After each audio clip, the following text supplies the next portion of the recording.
afternoon, everybody. Myself Rajiv Ranjan Singh, and I shall be discussing test paper on Indian polity and governance. तो polity governance के paper की हम लोग यहाँ पे चर्चा करेंगे जो है, और इसमें जो क्वेश्चंस आपको दिए गए हैं उसके साथ एक्सप्लेनेशन भी आपको मिलेगा। हम लोग कोशिश करेंगे कि उसके अलावा भी कुछ पॉइंट जो ऐड कर सकते हैं उसको हम लोग डिस्कशन में ऐड करेंगे, ताकि अधिक होलिस्टिक सर्वांगीण तरीके से पेपर को डिस्कस किया जा सके। तो let's start question number wise. तो पहले टेकअप करते हैं क्वेश्चन नंबर 1 आपका जो है। आप क्वेश्चन नंबर 1 को लेके चलें, इसके दोनों वर्जन को लेके चलेंगे, इंग्लिश और हिंदी आपका जो है। अब जैसे यहाँ पे रिकॉल कीजिए, this question is concern about Indian citizenship. इस प्रश्न का संबंध भारत के नागरिकता से, और जैसा कि वी ऑल आर अवेयर कि सिटीजनशिप को लेकर if you refer to article 11 अनुच्छेद 11 की बात करें तो वो पावर देता है पार्लियामेंट लॉ के द्वारा सिटीजनशिप को रेगुलेट कर सकता है, नियमित कर सकता है। क्लियर? इसीलिए अगर क्वेश्चन को आप देखिएगा तो इसमें जो ऑप्शंस आपको दिए गए हैं 1 2 3 करके स्टेटमेंट आपका ABCD आपका ऑप्शन है, तो उसमें जो प्रोविजंस दिए गए हैं that is basically concern about citizenship act 1955, जिसका संबंध नागरिकता अधिनियम 1955 से है जो है।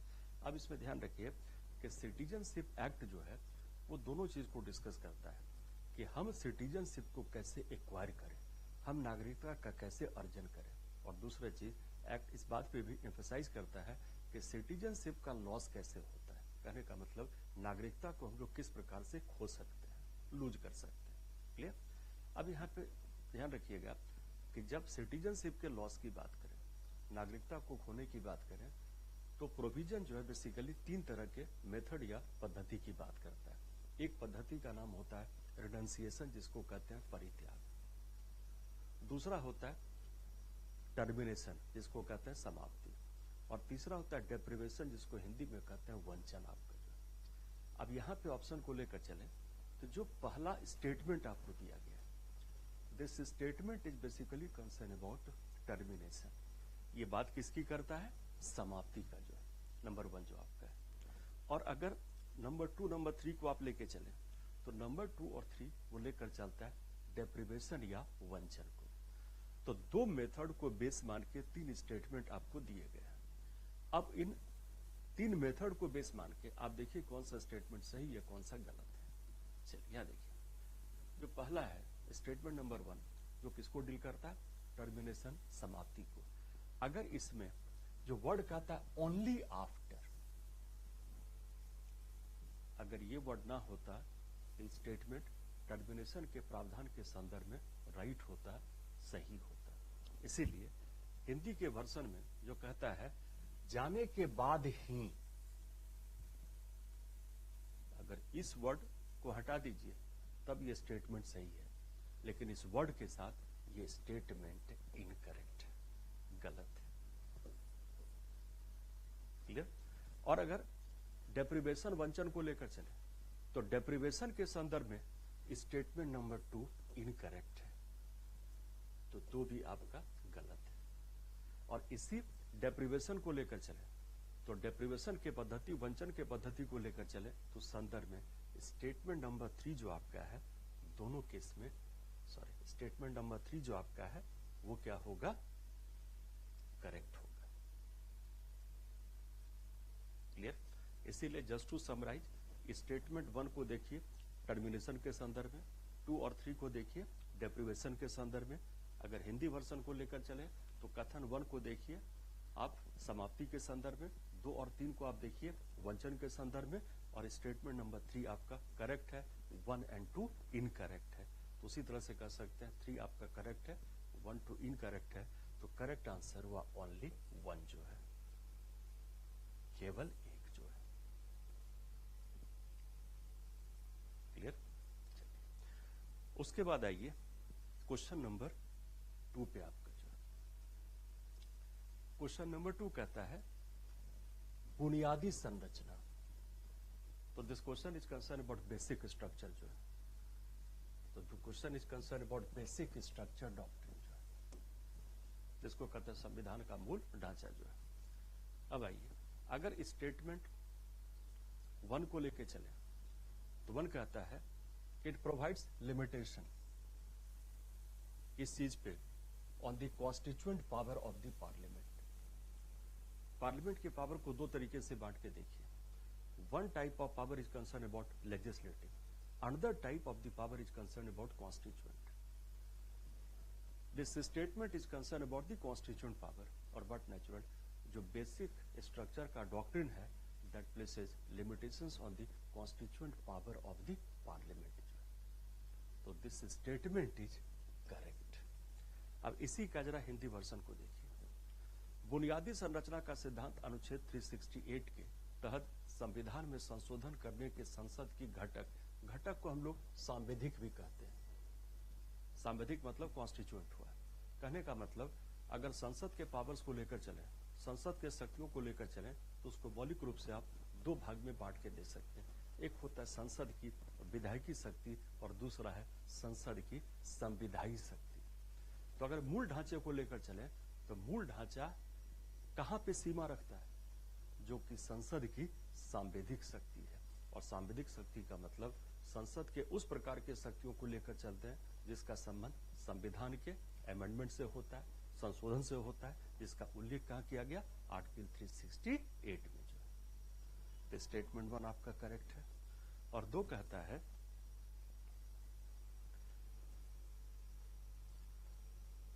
सेकंड स्टेटमेंट कि सुप्रीम कोर्ट ने डॉक्ट्रिन को सबसे पहले कब दिया? मिनर्वा बिल केस में। जबकि सब लोग अवेयर होंगे the concept of the basic structure को पहली बार प्रोपाउंड किया गया इन केशवानंद भारती केस जो कि 1973 का है।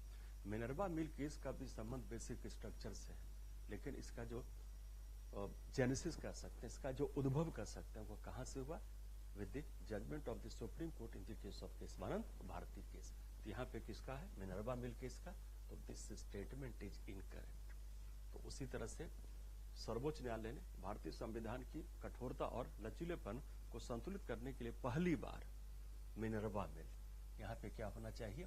केशवानंद भारती केस जो कि 1973 का है। तो बट नेचुरल कथन आपका सही है, पहला कथन, और दूसरा कथन आपका गलत है। तो ऑप्शंस को लेकर चले तो ऑप्शन नंबर सी होगा। Option number C, statement 1 is correct but statement number 2 is incorrect. चलिए अब जरा सा आइए क्वेश्चन नंबर 3 पे। And question number 3 is concern about preamble, जिसका संबंध है प्रस्तावना से जो है। देखिए प्रीएम्बुल जो है। अब जरा प्रीएम्बुल को लेकर चले तो पहला स्टेटमेंट कहता है was the first part of the constitution to be enacted by the constituent assembly. The fact of the matter is it was not the first part, it was the last part. The statement 1 is incorrect. अब इसी का जरा आप हिंदी रूपांतर देखिए। तो प्रस्तावना संविधान का पहला हिस्सा था जिससे संविधान सभा द्वारा बाद के अनुच्छेदों के लिए ढांचा तैयार करने हेतु अधिनियमित किया गया। यहाँ पे पहला हिस्सा है, यहाँ पे क्या होना चाहिए? अंतिम आपका जो है। ये स्टेटमेंट 1 इज इनकरेक्ट। अब जरा स्टेटमेंट 2 पे आइए। यह कार्यपालिका के लिए मौलिक शक्ति का मतलब है सब्सटैंटिव पावर के स्रोत के रूप में कार्य करती है, लेकिन न्यायालय में परिवर्तनीय नहीं है। अब अगर इस स्टेटमेंट को आप देखिए, इस कथन को देखिए, तो जो पहला पार्ट है मौलिक शक्ति, ये गलत है, लेकिन ये बिल्कुल सही है कि न्यायालय में परिवर्तनीय नहीं है। तो अगर पूरे स्टेटमेंट को लेकर चले, पूरे कथन को लेकर चले, ये कथन अपने आप में गलत है। अब इसी का जरा सा इंग्लिश वर्जन देख लीजिए। स्टेटमेंट नंबर 2 आपका है source of substantive power, it is not the source of substantive power. लेकिन ये पार्ट सही है, but it is non enforceable in a court of law.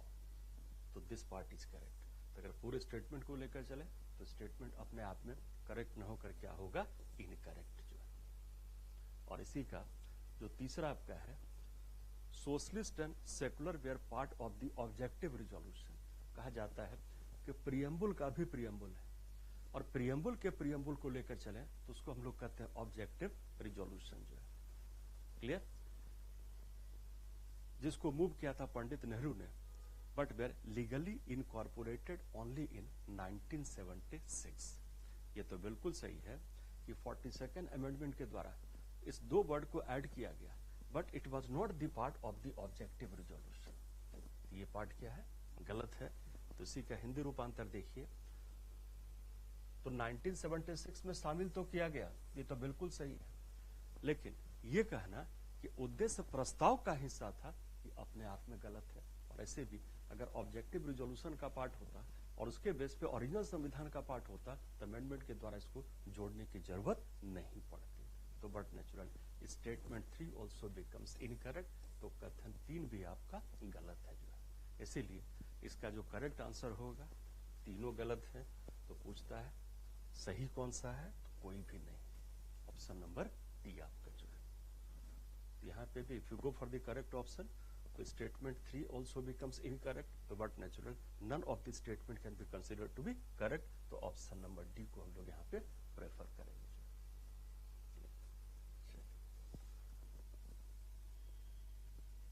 अब आइए क्वेश्चन नंबर 4 पे आपका जो है।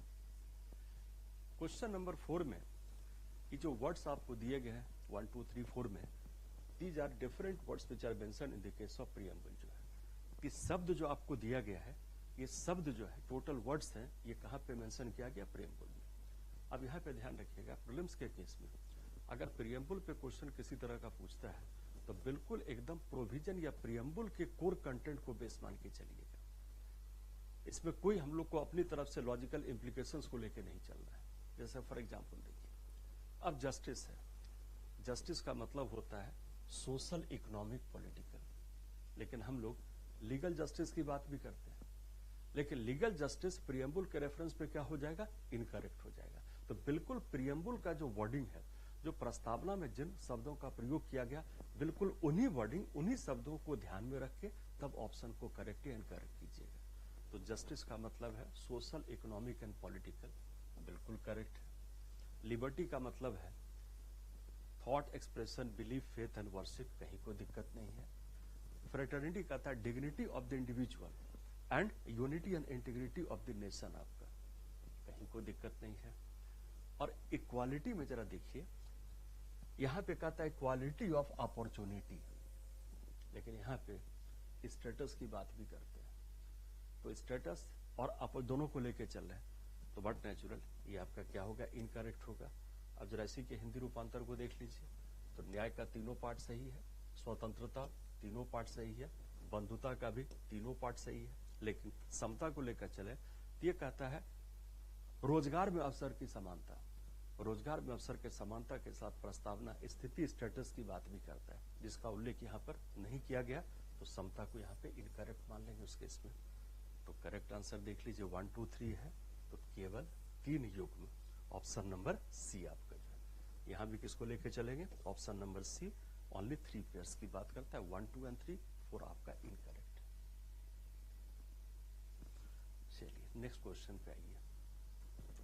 क्वेश्चन नंबर 5 जो है, question number 5 is concern about भाषाई अल्पसंख्यकों के विशेष अधिकारी जो है के संबंध में निम्नलिखित कथनों पर विचार कीजिए।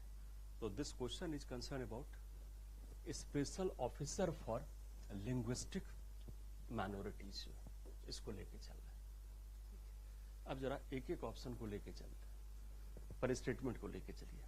जो स्टेटमेंट 1 है, ये कहता है it was the part of the original constitution, incorrect. इसको ऐड किया गया अमेंडमेंट के द्वारा, और अमेंडमेंट कौन था, it was concern about 7th constitutional amendment act 1956, जिसके द्वारा इस प्रोविजन को ऐड किया गया। और इस प्रोविजन को रेफर कर लीजिएगा आर्टिकल 350B जो है। दूसरा कहता है अपॉइंटेड बाय द प्रेसिडेंट, बिल्कुल सही है, लेकिन अपॉइंटेड बाय द प्रेसिडेंट के साथ यहां पे जो इसके हम फंक्शंस को लेके चल रहे हैं, इसमें जोड़ा लिंग्विस्टिक एंड रिलीजियस, जबकि it is only concern with linguistic, it is not concern with religious. और ये काम कौन करता है, it is done by National Commission on Minorities. तो स्टेटमेंट 2 आपका हो गया। और 3 कहता है the annual report directly to the parliament for review. पहले रिपोर्ट प्रेसिडेंट के पास जाएगा, it is the duty of the president of India to get the report laid down before parliament जो है। डायरेक्टली किसको देगा? प्रेसिडेंट को देगा, ना कि पार्लियामेंट को देगा। तो ये स्टेटमेंट भी आपका इनकरेक्ट हो जाता है। तो but natural correct option is option number D, none आपका जो है। इसी का थोड़ा हिंदी वर्जन भी देख लेते हैं। तो विशेष अधिकारी किसके लिए है? भाषाई अल्पसंख्यक जो है। वन इसलिए गलत है कि यहां पे कहता है ये भारत के मूल संविधान का हिस्सा था। ये भारत के मूल संविधान का हिस्सा ना होकर इसको अमेंडमेंट के द्वारा जोड़ा गया, जो कि संविधान का 7th संविधान संशोधन अधिनियम 1956 का है। और इसका उल्लेख किया गया आर्टिकल 350 बी के अंतर्गत जो है। स्टेटमेंट नंबर 2 इसलिए गलत है कि इसका संबंध भाषाई से है, ना कि धार्मिक से। और जो धार्मिक अल्पसंख्यक की बात हम लोग करते हैं, इसका संबंध है राष्ट्रीय अल्पसंख्यक आयोग, जो कि एक विधिक या वैधानिक निकाय है। और अगर कथन नंबर 3 को लेकर चले तो विशेष अधिकारी की वार्षिक रिपोर्ट समीक्षा के लिए सीधे संसद में प्रस्तुत की जाती है। और ऐसे भी ध्यान रखिए, अगर भारतीय संविधान को लेकर चले तो रिपोर्ट इस तरह के संवैधानिक निकाय का अधिकारी का पहले राष्ट्रपति के पास, राष्ट्रपति से वो संसद के पास जाता है। तो सीधे किसके पास होगा? राष्ट्रपति के पास होगा, ना कि संसद के पास जो है। तो ये कथन भी आपका गलत है। तो बट नेचुरल करेक्ट ऑप्शन क्या होगा? ऑप्शन नंबर डी, कोई नहीं जो है। ये आपका क्वेश्चन नंबर 5 था। अब आइए क्वेश्चन नंबर 6 पे जो है। और 6 का संबंध है भारत की महान्यायवादी अटॉर्नी जनरल। अब जरा एक एक स्टेटमेंट को लेके चलते हैं। क्वेश्चन नंबर 6 का आपका जो है, चलिए यहां देखिए। पहला कथन है भारत का महान्यायवादी एक संवैधानिक प्राधिकरण है। भारत का महाधिवक्ता सॉलिसिटर जनरल एक वैधानिक पद है जो कानूनी कर्तव्यों में सहायता के लिए बनाया गया। बिल्कुल सही है। और ऐसे भी जब कहते हैं गवर्नमेंट ऑफ इंडिया, भारत सरकार का लॉ ऑफिसर्स, विधि अधिकारी, तो विधि अधिकारी में कौन कौन आते हैं? अटॉर्नी जनरल होगा, सॉलिसिटर जनरल होगा, और इसके साथ होता है एडिशनल सॉलिसिटर जनरल जो है। अटॉर्नी जनरल एक संवैधानिक पद है, लेकिन जो महाधिवक्ता है इसका गठन संविधान के द्वारा नहीं किया गया, यह एक वैधानिक पद है जो है। कथन 2 कहता है भारत का संविधान अनुच्छेद 88 के तहत महान्यायवादी और महाधिवक्ता दोनों को मतदान के अधिकार के बिना संसदीय कार्यवाही में भाग लेने का अधिकार प्रदान करता है। ये अधिकार महान्यायवादी का है, ना कि महाधिवक्ता का जो है। तो कथन 2 आपका गलत है। तो करेक्ट आंसर होगा ऑप्शन नंबर सी आपका। अब इसी का जरा सा हम लोग इंग्लिश वर्जन देख लेते हैं। इंग्लिश वर्जन कहता है statement 1 is concern about attorney general is a constitutional authority. बिल्कुल सही है। जबकि solicitor general is a statutory post. कहीं कोई दिक्कत नहीं इसमें जो है। और स्टेटमेंट नंबर 2 कहता है अंडर आर्टिकल 88 जो कुछ स्पेशल प्रिविलेज दिए गए, that special privilege has been granted to attorney general, but such privileges are not meant for solicitor general. So this statement 1 is correct, statement 2 becomes incorrect. So but natural, the preferred option shall be option number C. Statement 1 is correct, but statement 2 is incorrect. Got it? अब आइए question number 7 पे जो है। And question number 7 is also concern with the प्रस्तावना। तो question number 7 का संबंध भी किससे है? प्रियम्बल से आपका। चलिए जरा इंग्लिश को देख लेते हैं, then we come to Hindi translation. देखिए 1 कहता है केशवानंद भारती केस में सुप्रीम कोर्ट ने इन केशवानंद भारती के Supreme Court held that preamble is an integral part of the constitution. Very much right. and can be used as a source of power for the legislature. It cannot be used as a source of power either for legislature or for executive. लेकिन जो first part है, it is the integral part of the constitution, ये statement correct है. Second incorrect है, तो पूरा statement क्या हो गया, इनकरेक्ट आपका जो. नंबर 2 कहता है the provisions of the preamble are non justiciable and cannot be enforced in a court of law. Very much right. और 3 कहता है the LIC of India case reaffirmed the status of the preamble as an integral part of the constitution. Very much right. तो अगर इसको लेके चले तो statement 1 is incorrect, 2 and 3 are correct. तो correct option is option number B, only 2. इसी का जरा हिंदी देख लीजिए. केशवानंद भारती मामले में सर्वोच्च न्यायालय ने माना कि प्रस्तावना संविधान का एक अभिन्न अंग है. बिल्कुल सही है. इसे विधायिका के लिए शक्ति के स्रोत के रूप में उपयोग किया जा सकता है, ना तो विधायिका के शक्ति के स्रोत के रूप में और ना ही कार्यपालिका के शक्ति के स्रोत के रूप में. तो स्टेटमेंट 1 अपने आप में इनकरेक्ट है. जो नंबर 2 कहता है गैर न्याय संगत है, उन्हें कानून की अदालत में लागू नहीं किया जा सकता, बिल्कुल सही है. और LIC इंडिया के मामले में भी सुप्रीम कोर्ट ने प्रस्तावना को संविधान का एक अभिन्न अंग माना है, ये भी सही है. तो प्रेफर्ड ऑप्शन आपका बी होगा, केवल 2. और केवल 2 में कौन कौन, स्टेटमेंट नंबर 2 आपका और स्टेटमेंट नंबर 3 आपका. क्वेश्चन नंबर 7 के बाद क्वेश्चन नंबर 8 पे आइए. चलिए पहले हिंदी कर लेते हैं, फिर इंग्लिश कर लेंगे. इसका प्रश्न है वित्त आयोग के संदर्भ में, जिसका उल्लेख आर्टिकल 280 में है और 280 के साथ आर्टिकल 281 का संबंध भी आपका वित्त आयोग से है. आइए. कथन नंबर 1 कहता है एक अर्ध न्यायिक निकाय है जिसकी संरचना मेंबर के विशिष्ट योग्यता सहित संविधान के अनुच्छेद 280 के भीतर स्पष्ट रूप से व्यवस्थित है.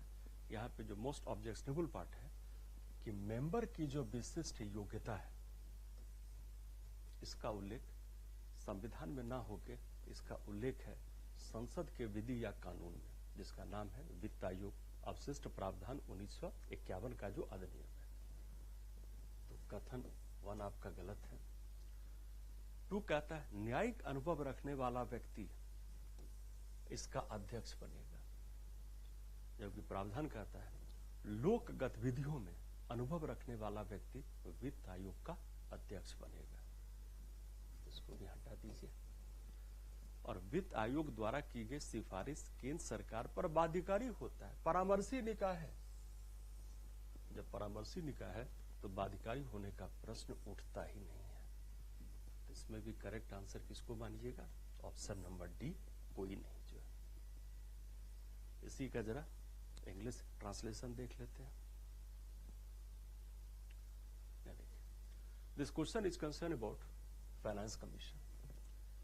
पहला कहता है it's a quasi judicial body whose composition, यहां तक तो ठीक है, क्योंकि अंडर द कंपोजिशन कहा गया it's consist of a chairman and 4 members of. लेकिन अगला जो पार्ट करता है qualifications of the members. The qualifications of the members of the finance commission, these are laid down under the provisions of the law enacted by Parliament. That law is referred to as Finance Commission Miscellaneous Provisions Act 1951. So this statement becomes incorrect. Statement 2 says, person with judicial experience to be appointed as the chairman. The provision says, with respect to chairman, the person having experience in public affairs. Clear? So this also becomes incorrect. And plus the recommendations of the Finance Commission, these are considered to be advisory. इसको परामर्शी कहते हैं. जब advisory है तो it cannot be considered to be binding. So statement 3 also becomes incorrect. And therefore the preferred option shall be option number D, none. And plus already I'll suggest you go through some of the recommendations of 16th finance commission, जिसका already report submit हो चुका है. ठीक है.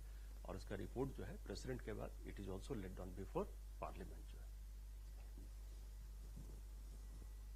Next time question number 9 जो है, first I prefer to discuss English version then come to Hindi जो है। देखिए, which of the following directive principles DPSP under part 4 of the constitution were added to the Constitution by 42nd Amendment Act 1976.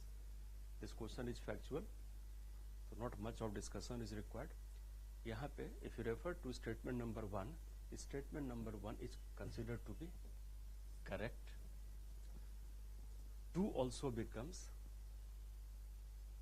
in the case of statement number 2 जो है, if you refer to statement number 2, it was added through amendment, but not through 42nd.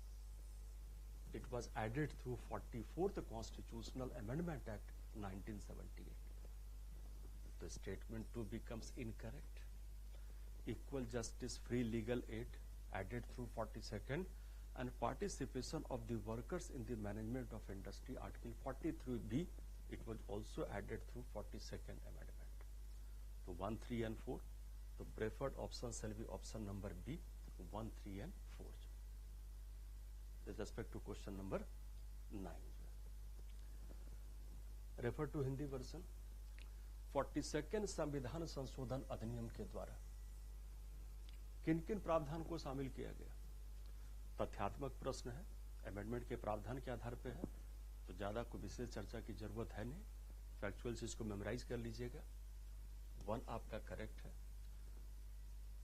2 जो है इसको add किया गया है, लेकिन this was added through 44th संविधान संशोधन अधिनियम, जबकि क्वेश्चन किसको बेस मान के चलता है? 42nd को।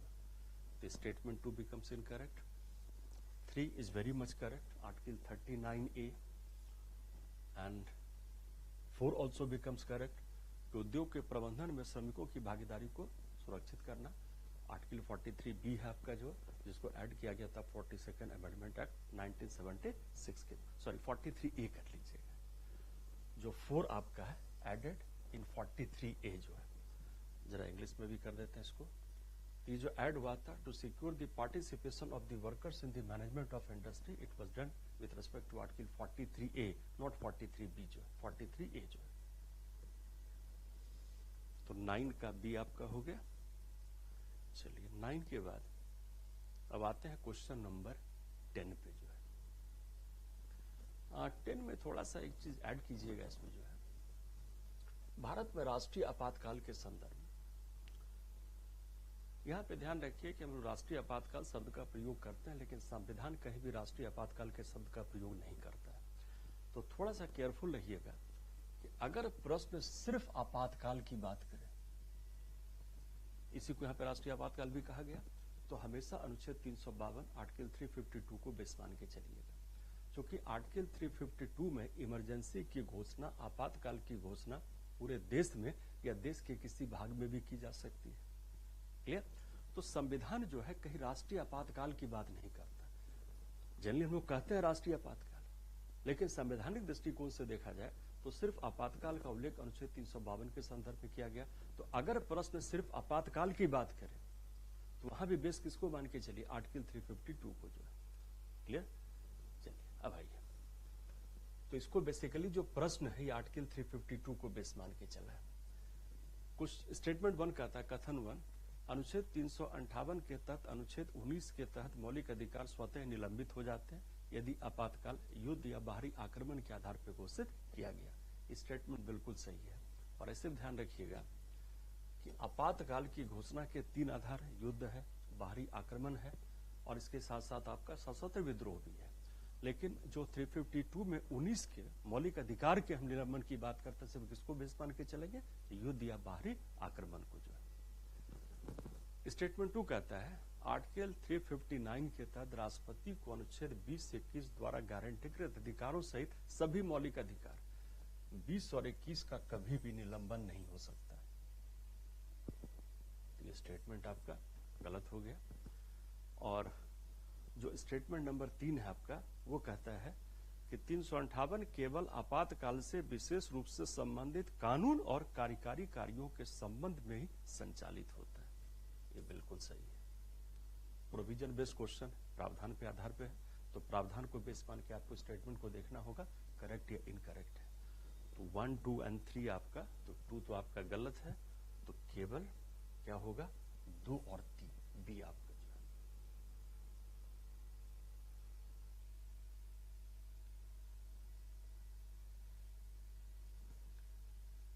सॉरी 1 और 3 है ना, जस्ट ए मिनट, 1 और 3 है, तो सी आपका होगा। 1 और 3 आपका है, तो केवल सी जो है। सी का इंग्लिश भी देख लेते हैं। इंग्लिश में कहता है, जैसा अभी मेंशन कर रहे थे, there is nothing called national emergency under the provisions of the constitution. The word is emergency, which implies proclamation of the emergency under article 352. जब कहते हैं नेशनल हम लोग, तो ये मिस इंटरप्रिटेशन होता है, इसीलिए कि emergency under article 352 can be declared either in the whole of India और एनी पार्ट ऑफ इंडिया। तो एनी पार्ट ऑफ इंडिया का मतलब भी हुआ कि it is not always national. Therefore if any question pertains to emergency, तो हमेशा जब करेक्ट ऑप्शन को लेके चलिएगा तो always make reference to article 352, उसी को इमरजेंसी मान के चलिएगा, ठीक है। स्टेटमेंट 1 कहता है fundamental rights under article 19 are automatically suspended if the emergency is declared on the grounds of war or external aggression. Very much right. Armed rebellion also becomes one of the grounds for the proclamation of the emergency under Article 352. But once we are concerned with Article 358, only grounds which are considered are war or external aggression. Plus, in the case of statement number 2, it also mentions about suspension of Articles 21-21. But the fact of the matter is, during the proclamation of the emergency under Article 352, in no case there can be suspension of Article 20, Article 21.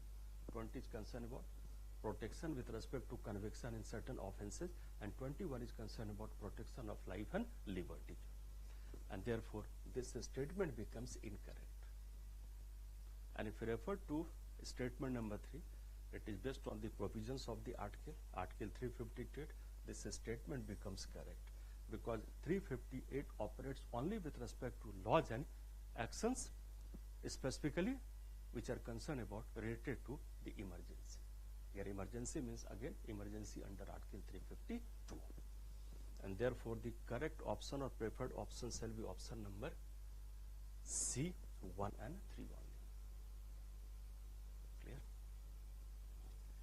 After question number 10, now we come to question number 11.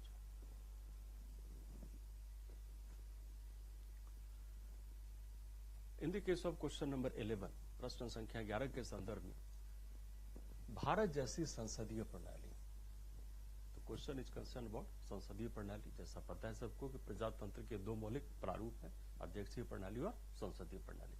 आगे question आपको अध्यक्षीय प्रणाली में के संदर्भ में मिलेगा जो है।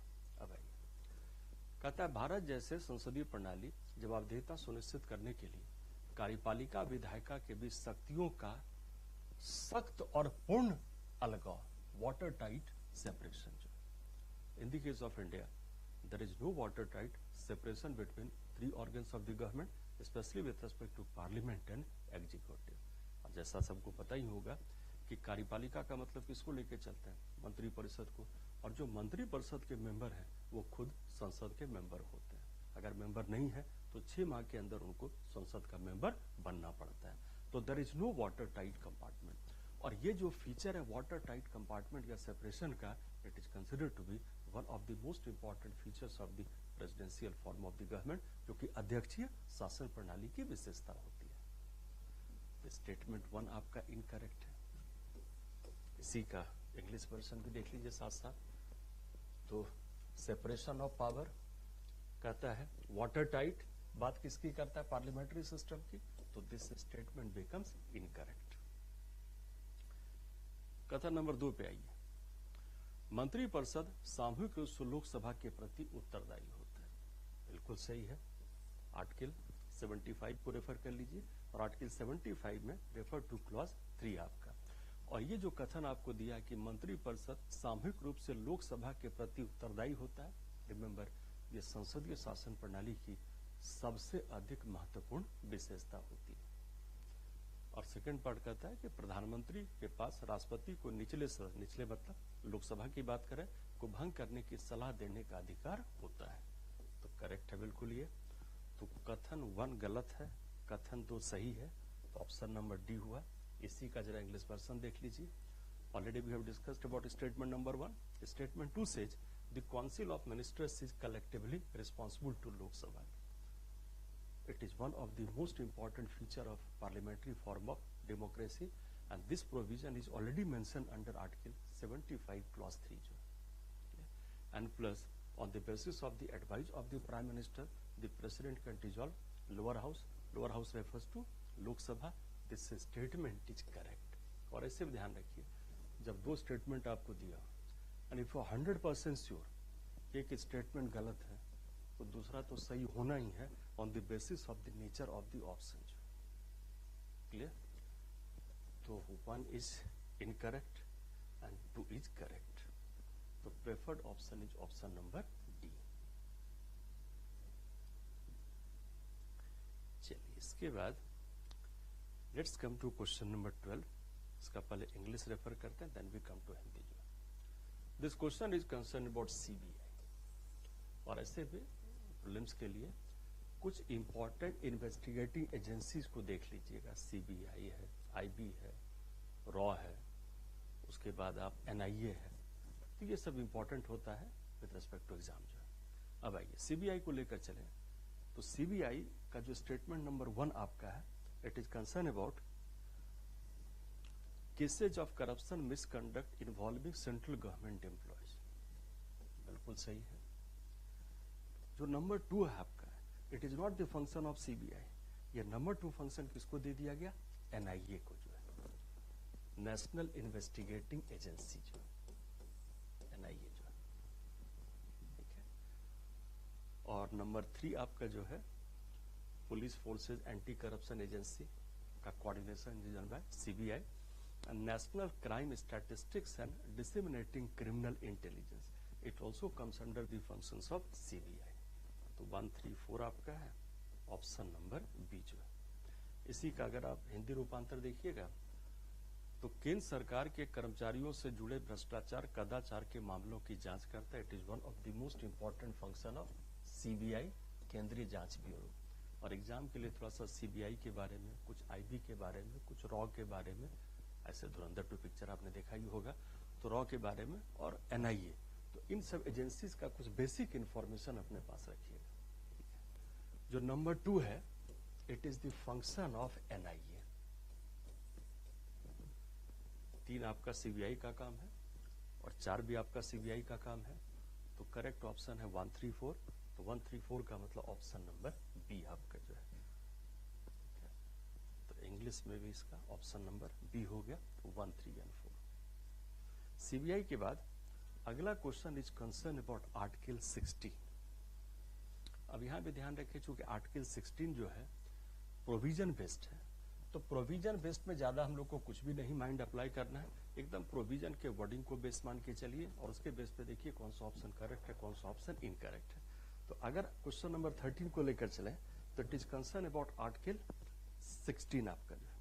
आर्टिकल 16 कहता है prohibits discrimination in public employment based on residence, descent and place of birth. ये करेक्ट है, लेकिन यहाँ पे थोड़ा सा क्या कीजिएगा कि और भी ग्राउंड्स को देख लीजिएगा, जैसे रिलीजन के बेस पे भी नहीं कर सकते हैं, कास्ट के बेस पे नहीं कर सकते हैं। क्लियर? तो ये सभी ग्राउंड्स इसमें ऐड कर सकते हैं। क्वेश्चन 2 कहता है the power to prescribe residence as a condition for employment under the statement it is given to the state legislature, but the fact of the matter is this power is given to parliament, संसद को दिया गया। तो statement 2 becomes incorrect.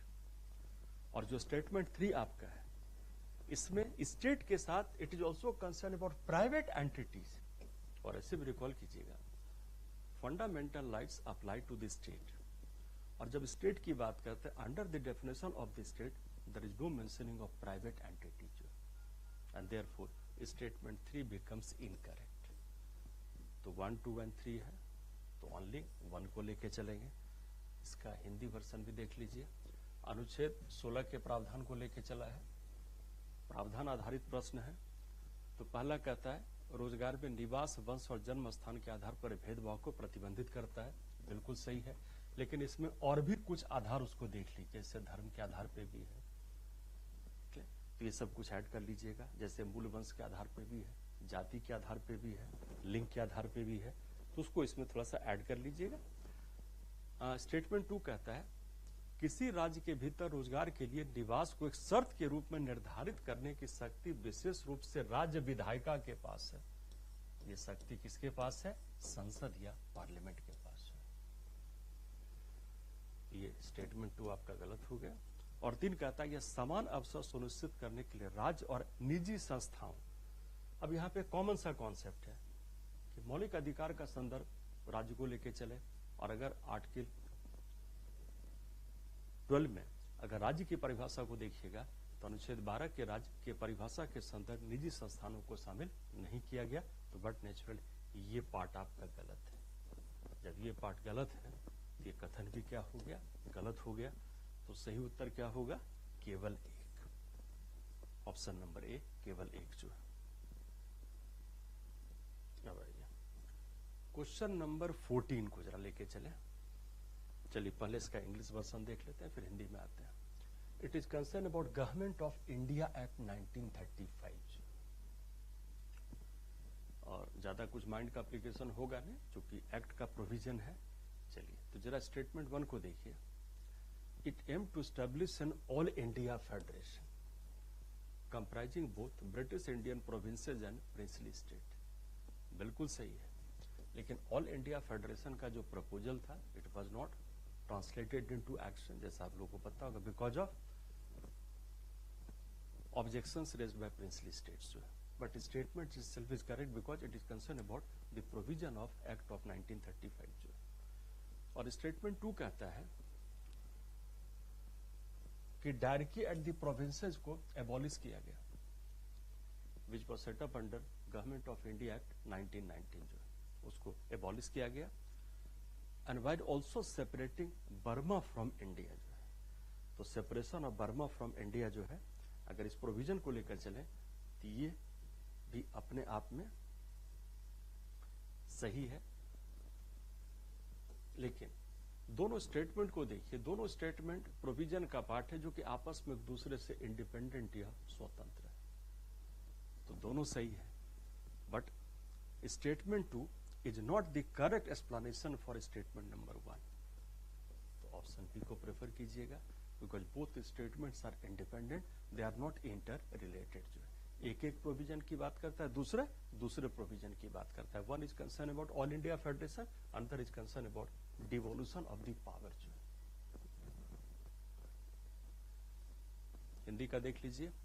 1935 का जो अधिनियम के प्रावधान को आधार मान के प्रश्न पूछा गया, तो बिल्कुल सही है कि अखिल भारतीय संघ के निर्माण की बात की गई, जिसमें भारतीय प्रांतों के साथ साथ रियासतों को भी शामिल किया गया था। तो बिल्कुल करेक्ट है आपका। और कथन नंबर 2 कि अधिनियम ने प्रांतीय स्तर पर द्वैत शासन को सफलतापूर्वक समाप्त कर दिया, जिसकी स्थापना किसके द्वारा की गई थी? भारत सरकार अधिनियम 1919 के द्वारा जो है। और यह भी सही है कि बर्मा को भारत से अलग कर दिया गया। तो कथन 2 भी आपका सही है। लेकिन कथन 1 कथन 2 को लेकर चले तो दोनों कथन एक दूसरे से स्वतंत्र है, उनके बीच में कोई परस्पर संबंध नहीं है, ना तो उसके बीच में कोई परस्पर निर्भरता है। तो बट नेचुरल करेक्ट ऑप्शन क्या होगा? ऑप्शन नंबर बी, कि कथन 1 और 2 दोनों सही है, और कथन 2 कथन 1 की सही व्याख्या नहीं करता है, बिकॉज दोनों कथन एक दूसरे से इंडिपेंडेंट है, एक दूसरे से स्वतंत्र है। 14 के बाद क्वेश्चन नंबर 15 पे आइए। जैसा हमने कहा था, पहले एक प्रश्न था संसदीय प्रणाली को लेके, और अब ये प्रश्न आपका पूछा है राष्ट्रपति प्रणाली, उसी को हम लोग अध्यक्षीय प्रणाली भी कहते हैं।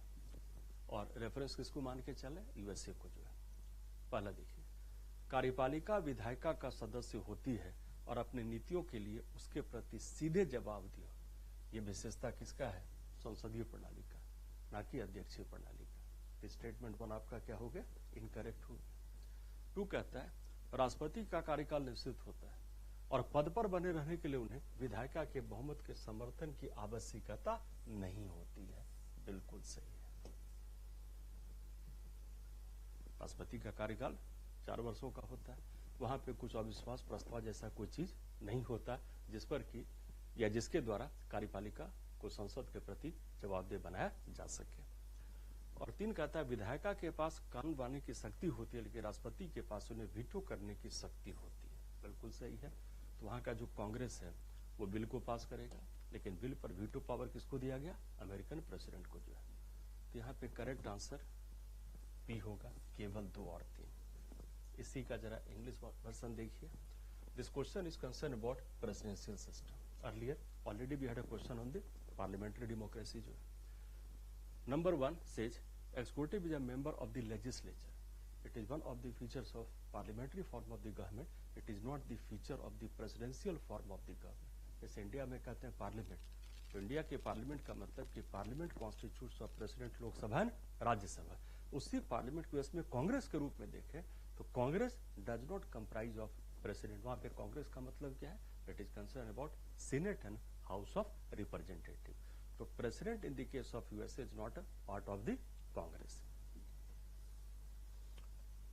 और जब पार्टी नहीं है तो where come the question of being a member आपको। तो दिस स्टेटमेंट इज इनकरेक्ट। 2 कहता है president has a fixed tenure जो कि 4 इयर्स का होता है and does not require the majority support of the legislature to remain in office. और मेजॉरिटी सपोर्ट कहां पे चाहिए? It is required in the case of parliamentary form of the government, and under the parliamentary form of the government, parliament has the power, या Lok Sabha has the power to pass no confidence motion against the council of ministers. So similar situation does not apply in the case of presidential system of the government. And plus statement 3 also becomes correct. The legislature retains the power to make laws. और legislature मतलब US में किसको लेके चल रहे हैं? कांग्रेस को लेके चल रहे हैं। तो Congress has the power to make the laws, but the president of USA has got the veto power. So statement 3 also becomes correct. The correct option is option number B, 2 and 3. चलिए, after question number 15 we come to question number 16. तो first English then we come to Hindi. यहाँ कहता है unitary features, ध्यान रखिएगा, that deviate from the traditional principle of federalism. Existence of a single unified constitution for both center and the state. It is one of the most important features of the unitary form of the government. Unitary form of the government. 2 कहता है the presence of bicameral legislature. जो bicameral होता है it is more prominent feature of the federal system. तो unitary से हटा दीजिए। Statement number 3 is concerned about the provision of all India services, where the center has the ultimate control over officers serving in the state. जो India में भी है, it is one of the features of unitary system. And 4th करता है, it is concerned about emergency provisions आपका, it is also one of the features of the unitary system. तो correct किसको मानिएगा? 1, 3 and 4 option number B. इसी का जरा Hindi version देखिए। एकात्मक विशेषता, तो पहला पॉइंट तो बिल्कुल क्लियर है, केंद्र और राज्य दोनों के लिए एक ही एकीकृत संविधान का अस्तित्व। जो द्विसदन की बात करते हैं ये सामान्यतः विशेषता होता है संघात्मक शासन प्रणाली की, जो जिसमें कि राज्यों का भी प्रतिनिधित्व होता है। इसको यहाँ पे हटा दीजिए। फीचर किसका? यूनिटरी का पूछा गया। अखिल भारतीय सेवा खुद एकात्मक विशेषता के अनुरूप है। अखिल भारतीय सेवा जिस सेवा की भर्ती केंद्र करता है, लेकिन काम राज्य पे करेगा, कंट्रोल किसका होगा? केंद्र का आपका जो है। और नंबर 4 कहता है आपातकाल के प्रावधान का होना, जिसके द्वारा केंद्र किस पे नियंत्रण करती है? राज्यों पे जो है। ये भी किसका फीचर हो गया? एकात्मक शासन प्रणाली का। तो करेक्ट आपका स्टेटमेंट 1, 3 and 4 है। तो 1, 3 and 4 इसको प्रेफर करेंगे ऑप्शन नंबर बी, केवल 1, 3 और 4 जो है। चलिए 16 के बाद आइए क्वेश्चन नंबर 17 पे, and 17 is concern about CAG, नियंत्रक और महालेखा परीक्षक जो है। पहला स्टेटमेंट क्या आता है, guardian of the public purse और केंद्र राज्य दोनों के वित्तीय प्रणाली को नियंत्रित करता है। बिल्कुल ये अपने आप में सही है, it is one of the functions of CAG जो है। स्टेटमेंट 2 को देखिए, औचित्य लेखा परीक्षा जो सीएजी को सरकारी व्यय की बुद्धिमत्ता अर्थव्यवस्था पर टिप्पणी करने की अनुमति देता है, एक कानूनी दायित्व के बजाय, जो मेन इंपॉर्टेंट लाइन है, के बजाय एक विवेकाधीन शक्ति है। बिल्कुल सही है, क्योंकि भारत में लेखा परीक्षण का विधिक होना और विधिक होने के साथ व्यय के औचित्य को देखना, ये विवेक का है। अगर सीएजी चाहे तो वैसा कर भी सकता है। तो बिल्कुल ये स्टेटमेंट आपका सही है। और तीसरा कहता है कि सीएजी भारत के सभी लोक निगम, जिनमें भारतीय स्टेट बैंक और राज्य सहकारी समिति शामिल, का एकमात्र और प्रत्यक्ष लेखा परीक्षक है। ये गलत है, क्योंकि भारत में जो लोक निगम होते हैं, अगर उसके लेखा परीक्षण को लेकर चले तो उसमें 2-3 तरह के पद्धति का प्रयोग होता है। कुछ डायरेक्टली सीएजी करता है, कुछ में क्या है कि प्राइवेट ऑडिटर करते हैं, सीएजी करता है पूरक लेखा परीक्षण, और कुछ में प्राइवेट जो ऑडिटर होते हैं उसका अपॉइंटमेंट कौन करता है, नॉमिनेशन कौन करता है, सीएजी आपका। तो लोक निगम को लेकर कहीं भी लेखा परीक्षण में एकरूपता देखने को नहीं मिलता है। तो ये कहना गलत है कि उसका एकमात्र प्रत्यक्ष लेखा परीक्षक है, ये आपका गलत हो गया। तो यहाँ पे 1 और 2 है, तो 2 कथन सही है, तो केवल 2 होगा, बी आपका जो। इसका इंग्लिश वर्जन देख लीजिए। This question is concern about CAG, is the guardian of the public purse with respect to both center and the state. It is very much right.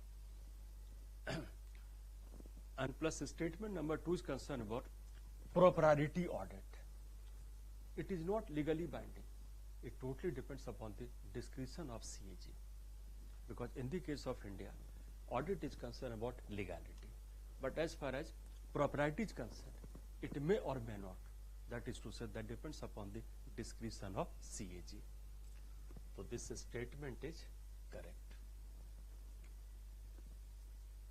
And statement number 3 कहता है, sole and direct auditor for all public corporations. Remember, with respect to public corporation, there is a lack of uniformity in the process of the audit. In some cases, audit is totally done by CAG. In some cases, it is done by the private auditors, and CAG goes for the conduct of the supplementary audit. And in some cases, audit is done by the private auditors who are appointed or nominated by CAG. So there is no single method, and therefore we cannot say that all public corporations are subject to the audit of CAG. So this statement becomes incorrect. So 1 and 2 correct. The preferred option is option number B, which talks about only 2.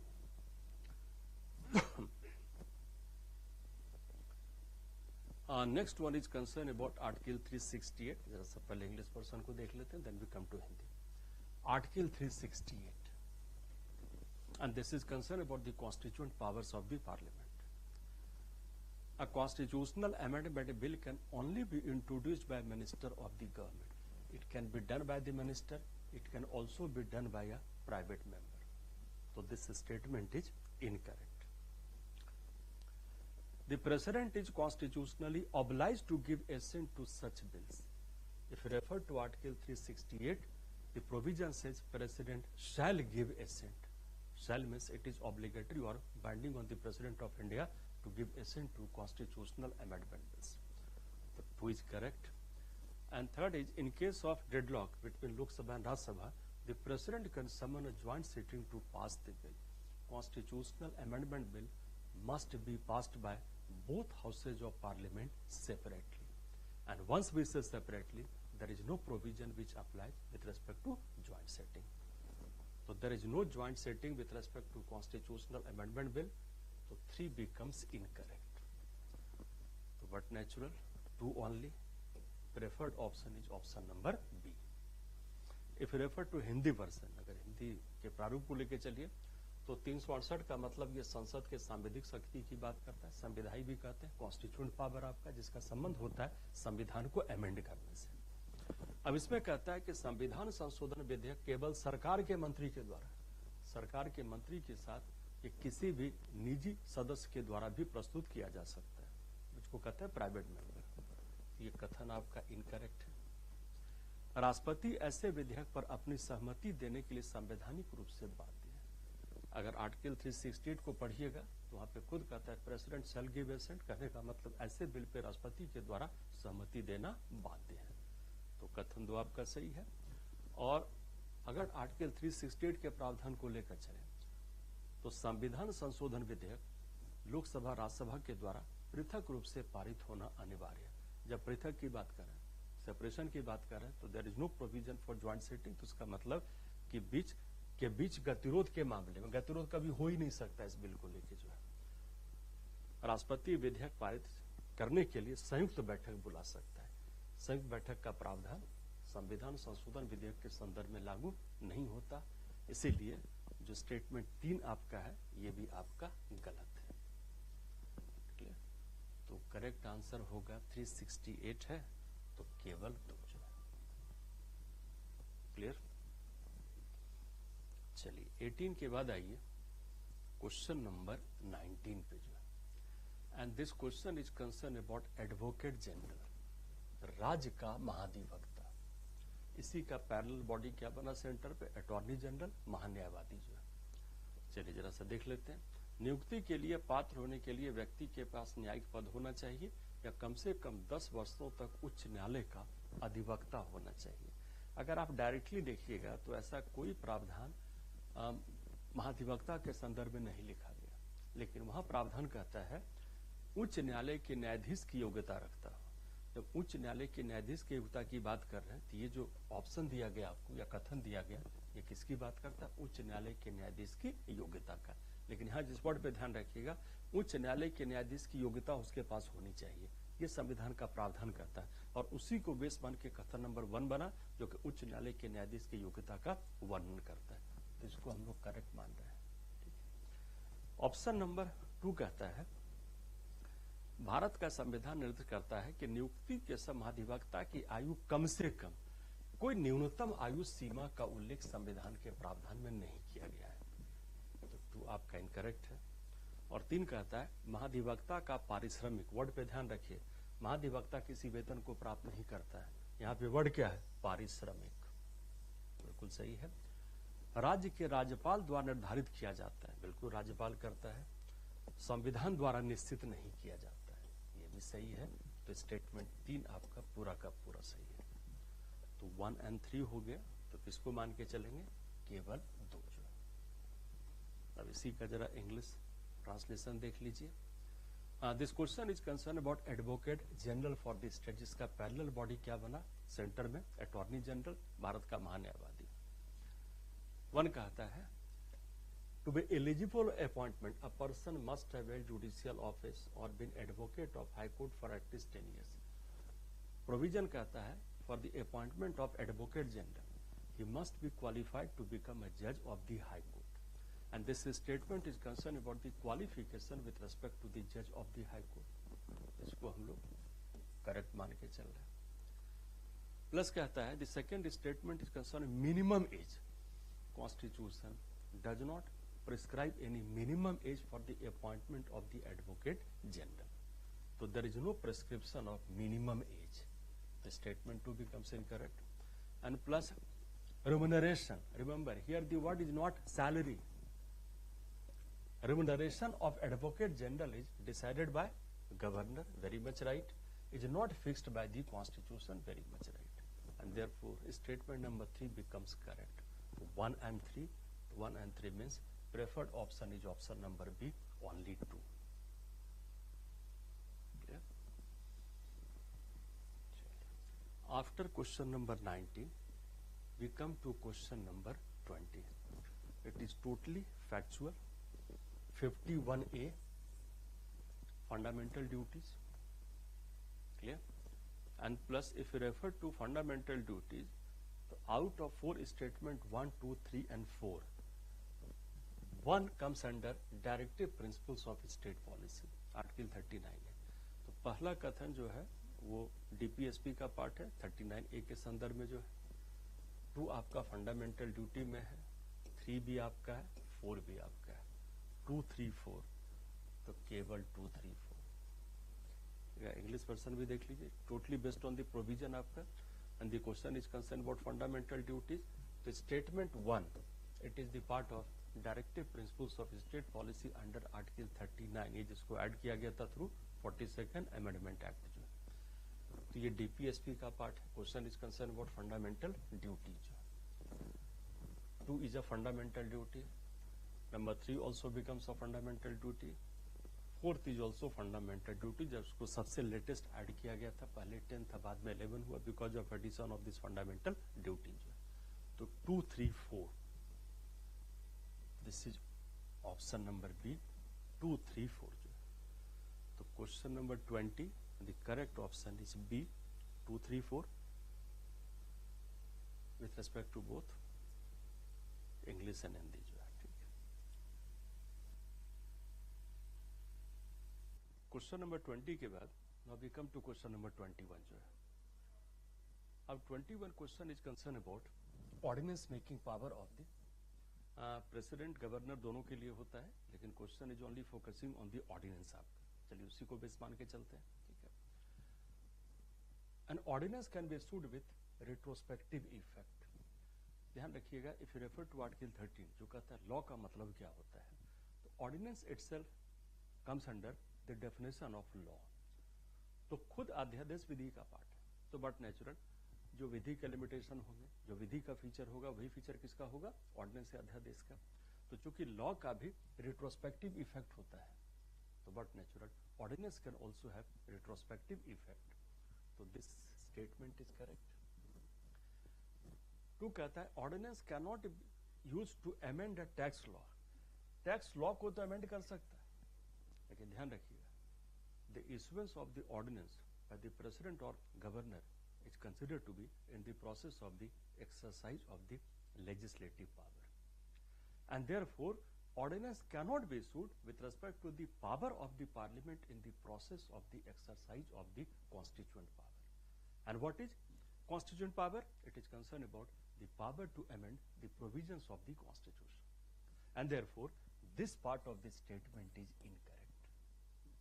इसलिए ordinance tax law को amend तो कर सकता है, but it cannot amend the provisions of the constitution. So 2 becomes incorrect. And ordinance is considered to be a law under article 13, जिसको refer कर रहे थे अभी, is subject to judicial review on the grounds of fundamental rights. तो जो limitation किसी law का होता है with respect to fundamental rights, वही लिमिटेशन किसका होगा, ऑर्डिनेंस का होगा with respect to the enforcement of the fundamental rights. तो but natural statement 3 becomes correct. तो 1 and 3 आपका है, तो ऑप्शन नंबर सी को हम लोग प्रेफर करेंगे जो है, ऑप्शन नंबर सी जो है 1 and 3 जो है। इसका हिंदी वर्जन भी देख लीजिए। तो अध्यादेश का कार्योत्तर होगा, क्योंकि अध्यादेश एक प्रकार का विधि है या विधि के आशय को लेकर चले, जिसका उल्लेख आर्टिकल 13 में किया गया। तो अगर विधि के आशय को लेकर चले तो विधि के आशय के अधीन अध्यादेश को रखा गया। तो बट नेचुरल जो फीचर लॉ का होगा वही फीचर अप्लाई कहां पे होगा, अध्यादेश के संदर्भ में। तो लॉ का भी इफेक्ट होता है कार्योत्तर, तो अध्यादेश का भी इफेक्ट हो सकता है कार्योत्तर जो है। तो स्टेटमेंट 1 आपका करेक्ट है, कथन 1 आपका सही है। कथन 2 कहता है कि अध्यादेश का उपयोग किसी कर कानून, यहां तक तो बिल्कुल सही है, या संवैधानिक प्रावधान को संशोधित करने के लिए नहीं किया जा सकता है। टैक्स लॉ के लिए किया जा सकता है, लेकिन संवैधानिक प्रावधान को अमेंड करने के लिए नहीं किया जा सकता। इसके पीछे का मौलिक कारण है कि जो अध्यादेश है वो जारी करना वो संसद के विधायकी शक्ति के समकक्ष है, न कि संसद के संविधायी शक्ति। संविधायी शक्ति का मतलब हुआ संविधान के अमेंडमेंट की शक्ति, संविधान के संशोधन की शक्ति। तो स्टेटमेंट 2 का कर कानून वाला तो बात ठीक है, दिक्कत किसमें, संवैधानिक प्रावधान का अमेंडमेंट जो है। तो ये आपका गलत हो गया। और अध्यादेश को विधि माना जाता है, बिल्कुल सही, चर्चा भी कर रहे थे। और जो मौलिक अधिकार का जो समीक्षा है न्यायपालिका के द्वारा वह अध्यादेश के संदर्भ में भी किया जा सकता है, क्योंकि जो सीमा किसी विधि लॉ का वही सीमा किसका होगा, अध्यादेश का। जैसे संसद किसी लॉ को नहीं बना सकती मौलिक अधिकार का हनन करे, तो अध्यादेश भी कभी मौलिक अधिकार का हनन नहीं करेगा। अगर करता है तो इस आधार पर न्यायपालिका उसकी समीक्षा कर सकती है।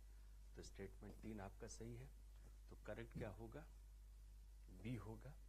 केवल सॉरी, इसका करेक्ट आंसर हो गया आपका केवल 1 और 3, सी आपका जो है, सी आपका जो है। तो इंग्लिश में भी देख लीजिएगा, ठीक है, यहां भी आपका सी है, सी 1 और 3। अब आइए क्वेश्चन नंबर 22 पे जो है, जरा पहले इंग्लिश वर्जन को लेते हैं। 22 कहता है consider the following statement regarding article 14 right to equality, समता का अधिकार, रूल ऑफ लॉ, विधि का शासन जो है। अब जरा स्टेटमेंट नंबर 1 को लेके चलिए। तो 1 जो स्टेटमेंट आपका है, इसमें कहता है the Indian constitution is the result of individual rights defined and enforced by the courts aligning perfectly with the A V Dicey third element of the rule of law. अगर एवी डायसी के rule of law को लेकर चले तो ये कहता है कि rights of the individuals are considered to be the source of constitution, कि जो जनता का अधिकार है वो संविधान की शक्ति का स्रोत है। लेकिन अगर भारत के संविधान को लेकर चलें तो हम लोग किस बात को मान के चल रहे हैं कि जो संविधान है वो हम लोग के अधिकारों का स्रोत है। तो constitution is considered to be the source of rights of individual. तो बिल्कुल स्टेटमेंट नंबर 1 जो आपका है दैट इज इनकरेक्ट, ठीक है, जो कि डायसी के रूल ऑफ लॉ के फीचर से अलाइन या मैच नहीं करता है। 2 कहता है सुप्रीम कोर्ट ने रूल ऑफ लॉ को बेसिक स्ट्रक्चर माना which is immune to constitutional amendments आपका, और जब बेसिक फीचर होगा तो it can not be amended, तो but natural statement 2 becomes correct. And equality before law implies equal subjection of all citizens, including officials, to the ordinary law of the land. It is considered to be correct जो है। तो 22 में किसको लेके चलिएगा, 2 and 3 आपका है। तो correct answer is option number B, only 2। इसका हिंदी वर्जन भी देख लीजिए। आर्टिकल 14 विधि का शासन है। भारतीय संविधान अदालत द्वारा परिभाषित और लागू किए गए व्यक्तिगत अधिकारों का परिणाम है, जो कि डायसी के विधि के शासन के तीसरे तत्व के साथ मेल खाता है। ये गलत है, चूंकि डायसी कहता है कि जो जनता का अधिकार वो संविधान के शक्ति का स्रोत है। भारत में क्या मान के चलते हैं कि जो हम लोग का अधिकार है वहां कहां से मिला, संविधान से। कहने का मतलब कि संविधान जनता के अधिकारों का स्रोत है, जबकि डायसी कहता है कि जो जनता का अधिकार वही किसको देता है, संविधान को पावर देता है। और हम लोग क्या मान के चलते हैं कि संविधान से हम लोग को क्या प्राप्त हुआ, अधिकार जो है। तो स्टेटमेंट 1 आपका इनकरेक्ट होगा। 2 जो है बिल्कुल सही है, क्योंकि जब विधि का शासन संविधान का बुनियादी विशेषता होगा तो बट नेचुरल उसमें संविधान संशोधन से मुक्त होगा। तो ये 2 आपका सही है।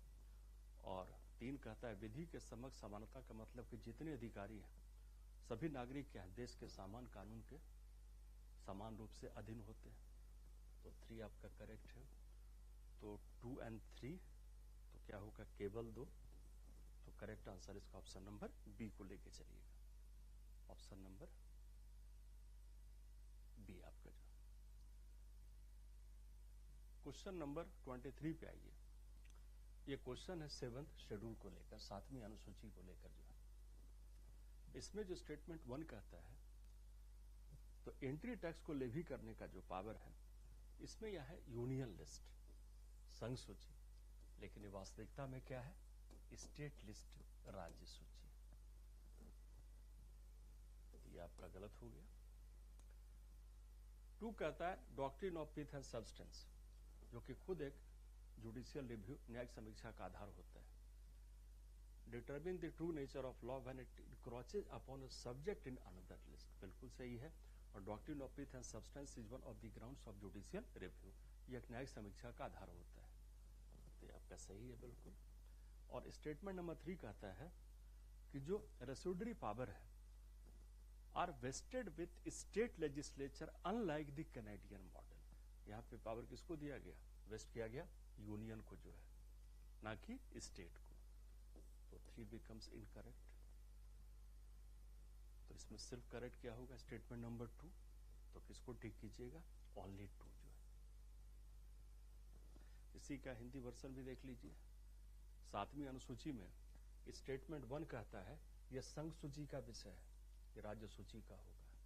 सार और तत्व का सिद्धांत वो न्यायिक समीक्षा का एक आधार है। तो बिल्कुल सही है ये आपका।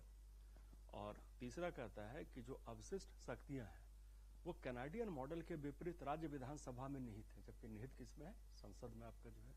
तो ये स्टेटमेंट भी इनकरेक्ट होगा। तो सिर्फ आपका सही क्या हो गया, 2 आपका जो है। कथनों में से कितने सही हैं, तो किसको बेस मान के चलिएगा, ओनली 1, केवल एक जो है। जरा से एक सेकंड, इंग्लिश का भी सॉरी,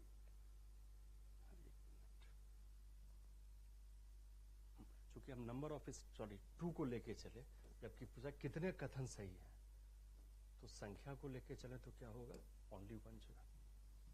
संख्या को लेके चलिए तो ओनली 1 होगा आपका जो, क्योंकि 1 and 3 इनकरेक्ट है। तो there is only 1 statement that is correct, तो ओनली 1 जो है। इसके बाद आइए क्वेश्चन नंबर 24 पे। और 24 जो क्वेश्चन है, it is concern about inter state water dispute. और इंटर स्टेट वाटर डिस्प्यूट का provision it comes under article 262 जो है। और अगर 262 को आप बेस मान के चलिएगा तो इसमें जो है स्टेटमेंट 1 इज 262 क्लॉज 1, और 2 आपका जो है it is also concern about article 262, लेकिन क्लॉज किसको लेके चले, 2 को आपका। ये भी सही, ये भी सही है। और रिसेंट अमेंडमेंट को बेस मान के चले तो रिसेंट अमेंडमेंट के प्रोविजन के बेस पे स्टेटमेंट नंबर 3 भी आपका सही है। तो इसमें तीनों होगा, तो ऑल 3 कर दीजिएगा। इसी का जरा हिंदी रूपांतर देख लीजिए। अंतर्राज्यीय जल विवाद, तो स्टेटमेंट 1 आर्टिकल 262 के क्लॉज 1 को लेके चलता है। स्टेटमेंट 2 आर्टिकल 262 के क्लॉज 2 को लेके चलता है। तो दोनों करेक्ट है। और स्टेटमेंट 3 जो संशोधन की बात कर रहा है उसको लेके चलता है, जो सही है। तो बट नेचुरल इसमें तीनों सही है, तो सभी 3 कर लीजिएगा। तो इंग्लिश में भी क्या होगा, ऑल 3 जो है।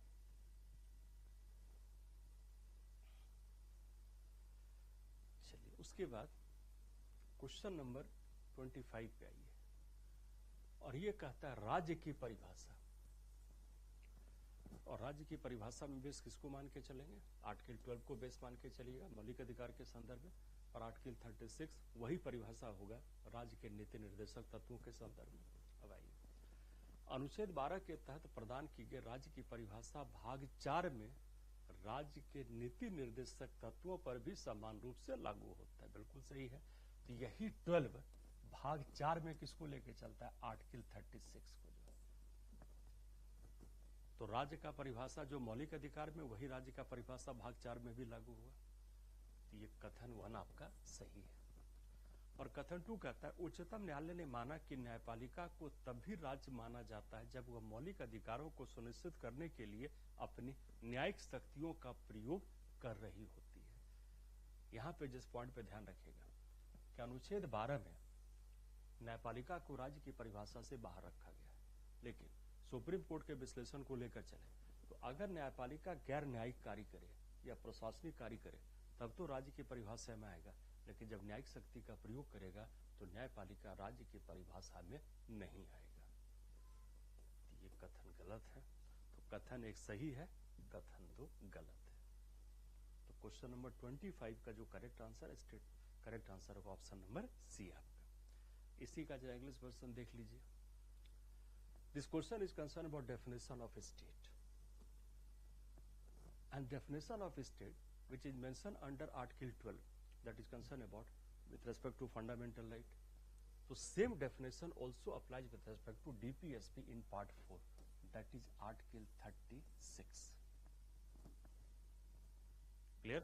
So definition of the state under Article 12 with respect to fundamental rights equally apply with respect to Article 36, that is concerned about the definition of the state with respect to directive principles of state policy.